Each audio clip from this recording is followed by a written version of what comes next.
in terms of how the information is handled, or parliamentary information of MPs, parliamentarians is handled.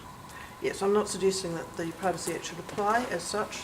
That's been well established that Parliament needs to operate within its own sphere, but clearly it might be useful for the Privacy Act principles to be used as some sort of a guide within the parliamentary precinct when difficulties occur over the use of information. But perhaps more importantly, what I'm suggesting is that all agencies need to recognise that information these days is a huge complex asset.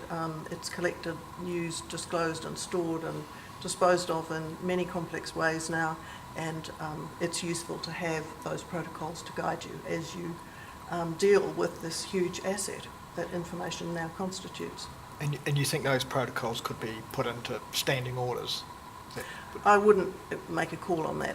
That's for experts in parliamentary procedure, but I certainly can see them being in some way used as a standard or a guide or whatever it may be to help with the management of information inside the parliamentary complex.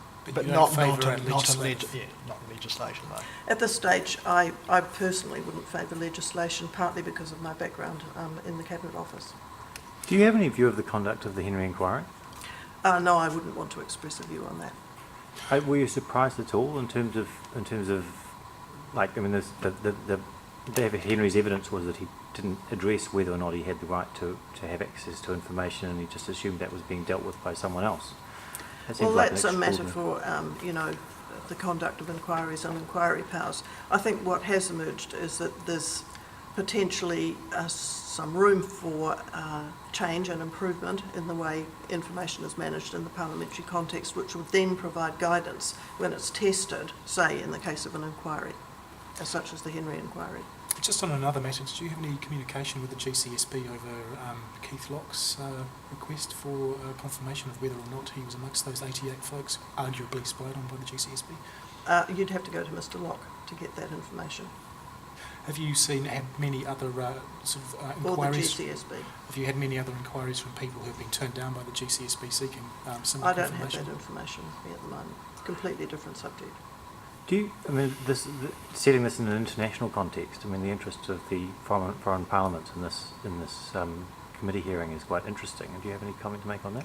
I haven't read the submissions yet. They've just been handed to me. So when I've read them, I may have some views. But I think my views have been, pretty clearly set out in the submission. The parliamentary context is special. It's dealt with specially in information legislation for the same reason that media interests are dealt with specially. What I'd like to see is better information management in many agencies in business and government, so that they handle these kinds of tests in a logical and way which will help to protect the people whose information they hold. That's ultimately the point, isn't it? Is that people like you and me should not be taken by surprise by the way an agency handles information that they've collected from you. It needs to be properly protected and not disclosed in an inappropriate way. And clearly people have been surprised at the way the Henry inquiry was conducted. Yes, I think that's clear. Mm. You were quite instrumental in putting together the Cabinet Manual consideration. Was there a lot of international discussion around that as well at the time? Well, the Cabinet Manual grew from small beginnings under my predecessor as Cabinet Secretary, and then we developed it into perhaps a sort of more sophisticated document. In the course of developing the many policies inside the Cabinet Manual, we obviously looked at international precedents and to some extent had some discussions with them. Thank you. Great, cheers. Thank you. Chris.